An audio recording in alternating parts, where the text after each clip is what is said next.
Hello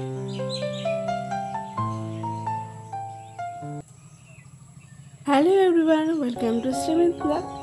good morning সকলকে। সবাই নিশ্চয়ই খুব ভালো আছো, আমিও খুব ভালো আছি। চলো আজকের নতুন একটা ব্লগ শুরু করা যাক।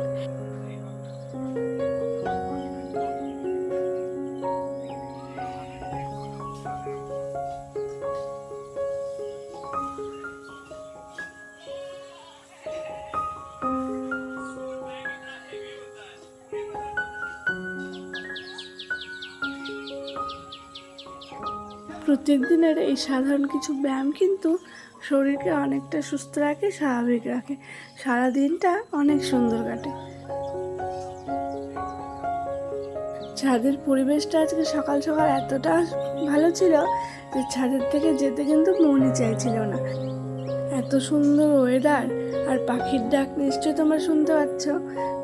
চলো, অনেকক্ষণ ছাদে কাটানো হলো, এখন নিচে যাওয়া যাক। অনেক কাজ কিন্তু রয়েছে।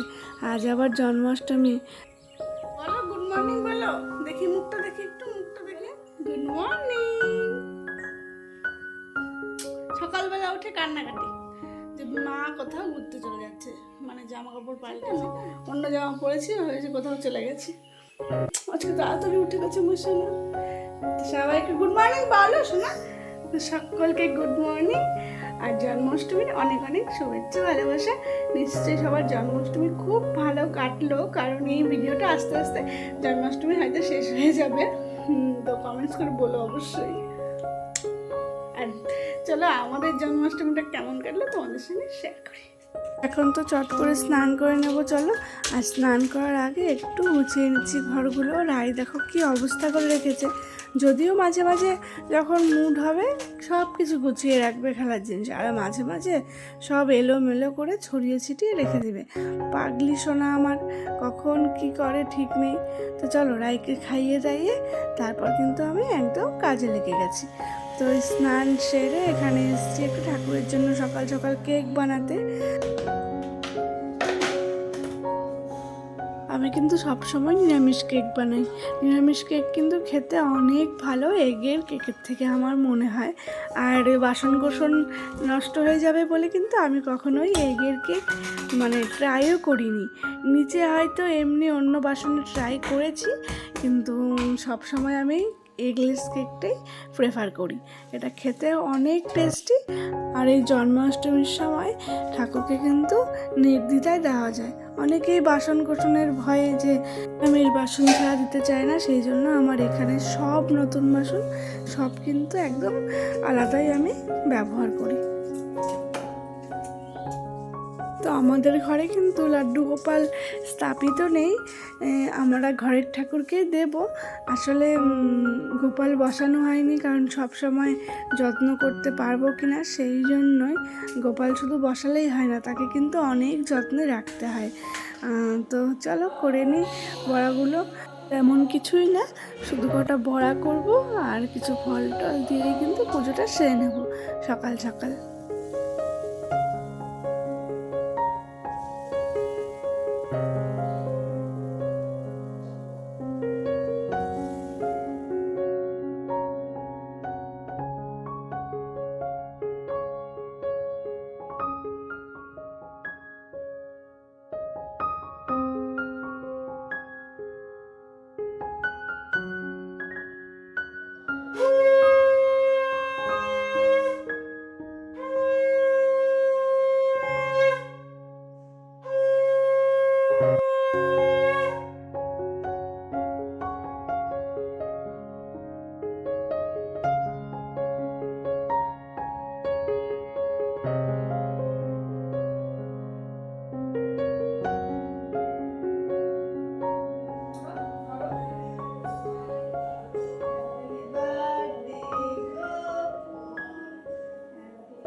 অনেকক্ষণ থেকেই রাই কিন্তু ঠাকুর ঘরে আসার জন্য ব্যস্ত হয়েছিল।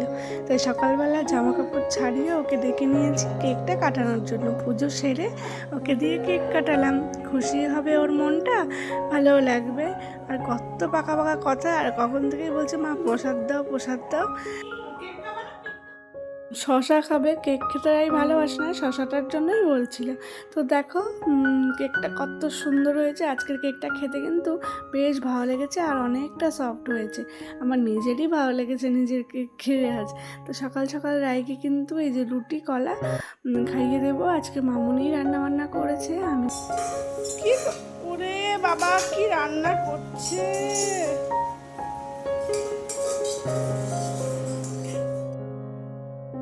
আর চলো তোমাদের সঙ্গে শেয়ার করে নিই যে জন্মাষ্টমী স্পেশাল কী কী কেক আমি বানিয়েছি। আর এটা কিন্তু আগের দিন রাতের ভিডিও। আমি সব কিছু সেট করে রেখে দিচ্ছিলাম, সকাল সকাল কিন্তু কেকগুলো ডেলিভারি দিতে হবে সেই জন্য। আর সব থেকে এই পুচকু বেন্টো কেকগুলো আমার ভীষণ ভালো লাগছিলো, কতটা কিউট লাগছে দেখো, একদম মনে হচ্ছে গোপালের জন্যই তৈরি। তো এই যে এই পুচকু কেক আমি দুটোই বানিয়েছিলাম। তোমাদের কোন কেকটা সব থেকে ভালো লেগেছে অবশ্যই কিন্তু আমাকে কমেন্টস করে জানিও। তো তালের রস কিন্তু চিপে রেখে দেওয়া হয়েছে, আজকে আর করা হবে না, অন্যদিন করব, কারণ আজকে না ভালো লাগছে না করতে। প্রচুর সবাই বরাত দিয়েছে, আমরাও কয়েকটা করেছিলাম সেই জন্য। তো দেখো মানে কাজগুলো আমি কত নিখুঁতভাবে আস্তে আস্তে সময় যখন পাই তখন কিন্তু করে রাখার চেষ্টা করি।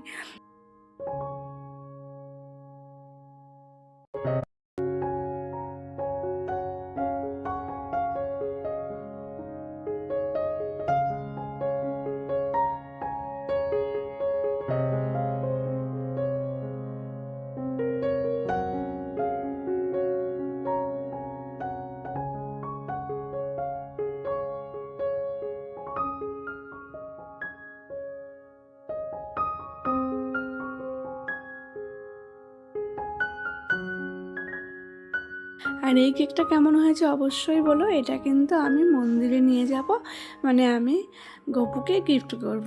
তো তোমাদের সঙ্গে তো অবশ্যই শেয়ার করব। তো চলো খেলবে না, খেলা হয়ে গেল, ঢুকিয়ে রাখো, তাহলে তুলে রাখো, রাখো রাখো।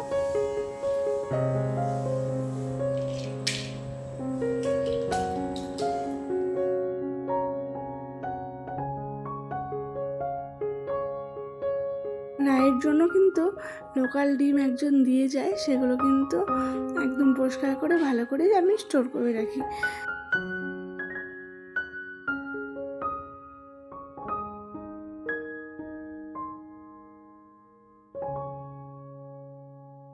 তো এই যে সন্ধ্যাবেলায় আমরা রেডি হয়ে গেছি, এখন কিন্তু যাবো একটু মন্দিরে। তোমাদের সঙ্গে আগেই বললাম রাইকে রেডি করে দিয়েছি, রাই এখন ওর ঠাম্মির সঙ্গে বসে আছে, এখন আমি রেডি হয়ে যাব। তো একটু যাব মন্দিরে, গিরিধারী মন্দির, যেখানে রায়ের অন্নপ্রাশন হয়েছিল, দেখেছিল, চলো দেখাচ্ছি তোমাদের।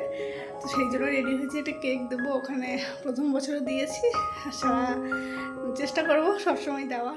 তো অনেক দিন পর শাড়ি পরেছি, বেশ ভালো লাগছে। আর তোমাদের বলে দিই আমি কিন্তু মন্দিরের মানে গোপালের ব্লগটা আগে দিচ্ছি, কারণ জন্মাষ্টমী পেরিয়ে গেছে, অনেকগুলো ব্লগ কিন্তু আমার পেন্ডিং আছে, তবুও আমি এই ব্লগটাই আগে দেওয়ার চেষ্টা করেছি। আর এই যে মন্দিরে চলে এসেছি।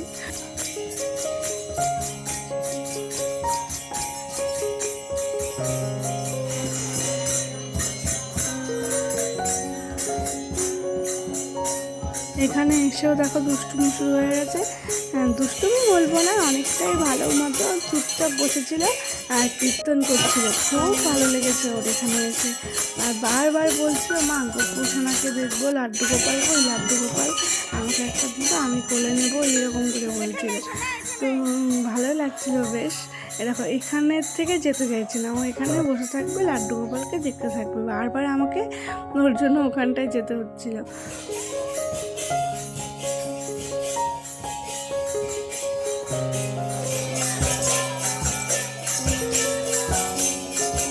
সব বাচ্চা কাচ্চা মিলেই কিন্তু খুব সুন্দর মন্দিরটাকে সাজিয়েছিল বেলুন দিয়ে, এখানে সবাই প্রত্যেকবার এসে কিন্তু এভাবেই মজা করে। আমি আগেরবারও এসেছিলাম, খুবই ভালো লেগেছে। তো কীর্তন অনেকক্ষণ হলো, শেষ হয়ে গেছে, এখন কিন্তু প্রসাদ বিতরণ হবে। তো প্রসাদ নিয়ে একদম বাড়ি চলে যাব। বাড়ি গিয়ে আবার কাজ আছে, অনেকটা রাত হয়ে গেছে। খাবার দাবার করেছি, প্রায় এখন বাজে 9:30। তো এসেই কিন্তু রাইড জন্য খাবার দাবার তৈরি করলাম, আর আমিও খেয়ে নেব। আজকে করেছি ওটস দুধ দিয়ে। তো আজকের ব্লগটা এতটুকুই থাক। কেমন লাগলো অবশ্যই জানিও কমেন্টস করে, লাইক করো, চ্যানেলটি সাবস্ক্রাইব করো। সবাই খুব ভালো থেকো, দেখা হচ্ছে নেক্সট ব্লগে। সবাইকে টাটা।